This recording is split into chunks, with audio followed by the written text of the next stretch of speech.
So Dave, in our last video we did about Route 15, we talked about the Route 15 design project that was recently approved, and we promised to come back and talk about phase 2. But before we move to phase 2, I wanted to ask you, now that the 30% design is approved, when do you think the county is actually going to move some dirt? Yeah, well, unfortunately, there's a lot of things that have to happen before we start construction. The Board of Supervisors approved the 30% design, which means there's 70% more to go to get to 100% so that they can actually do real construction. So, sad to say, but we're not much farther than we were in the summer of 2019, over 18 months ago. This slide from back then showed us at the procure engineering services stage, but a year and a half later, and we're still only in the engineering design stage of any road construction project. So even though the 30% design is very detailed, it's not nearly detailed enough for a construction project. And then once the construction design is completed, the county will know how much land that they have to acquire. And then they can begin land acquisition and easements. So we're probably looking at next spring or summer, even for land acquisition to start.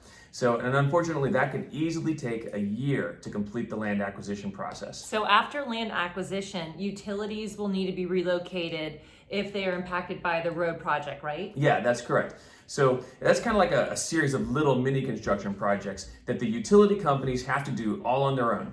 And then once that's done, the county can bid out the construction, which could take another 6 months. And then the winning bidder gets to go to work.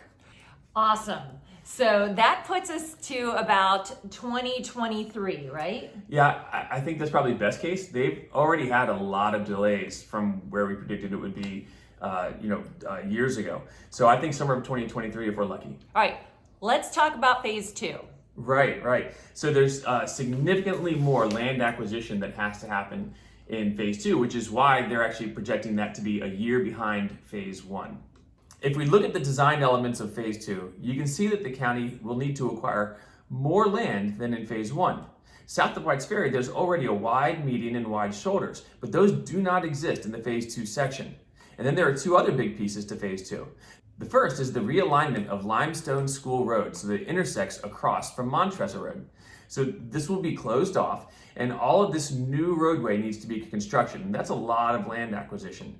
And now this creates a new 4-way intersection, the design of which was also quite contentious, I should mention. So quite a few people wanted this to be a light as opposed to a roundabout, just like they have at White's Ferry. But again, if staff had been told to go back to the drawing board at this point, it would have had a devastating effect to the timeline for this project. So this is planned to be a roundabout. But they do predict that no matter what is here, there is going to be congestion to the south because of the lane drop to a single lane each direction after the intersection. Okay, so the phase 2 design you think is going to be completed a year after phase 1, and that would theoretically put us into finishing the project in total by 2026? If we're lucky, that's possible, if we're lucky. All right, you said there will still be congestion on the road, but the bottleneck that we've seen closer into Leesburg will just be pushed further north. What's the deal with that? Yep, that's a true statement, but in 2019, the board did approve further widening past Montressor Road to include actually a bypass around Lucketts. So the next big intersection up the road is smack in the middle of Lucketts. So you're not going to be able to 4-lane or build a roundabout here. So you need a bypass if you intend to continue, widening past this point. So the bypass is known as Concept B, which you can see here. It's basically a bypass around Lucketts and includes 4-laning past Montressor to either Stumptown Road or Lucketts Road. It hasn't been designed yet, so they don't know which side they're going to go around. But before continuing widening north of Montressor, you actually have another project that is kicking off, which is the realignment of NewValley Church Rd and Ferry Road. So I pulled the proposed capital improvement plan from February 9th of this year, 2021.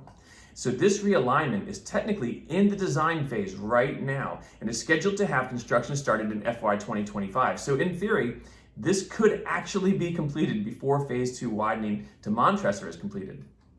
In our last video, I remember Supervisor Letourneau talked about doing things in increments. And the title here says Montressor to Point of Rocks Segment 1.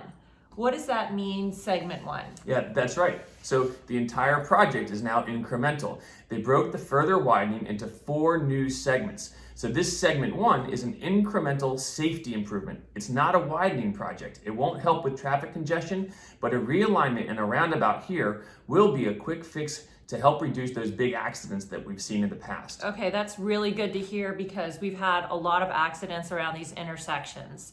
What about the bypass and additional 4-laning to ease congestion? Yeah, so on page 331 of this document, you can see the funding and timeline for further widening past Montressor. So if you look here, design work isn't supposed to begin until FY23, and then land acquisition in FY25, and construction is just beyond the capacity of this document. But the scope of the project is essentially to 4-lane up to this point here. And then it will remain a 2-lane road further north. But even in the 2-lane section, the project includes adding real, shoulders, and a median for safety. By this time, you get this far up, in theory, you will have peeled off a lot of vehicles to the side streets. So by the time you get past Lucketts, the number of cars on the road will be almost cut in half. And most of the vehicles continuing on will be out-of-state vehicles. Yeah, you do see a lot of Maryland, Pennsylvania, and West Virginia license plates on this road. Definitely. Okay, well, this is exciting news. Is it all a done deal, do you think? Hell, nothing is ever a done deal.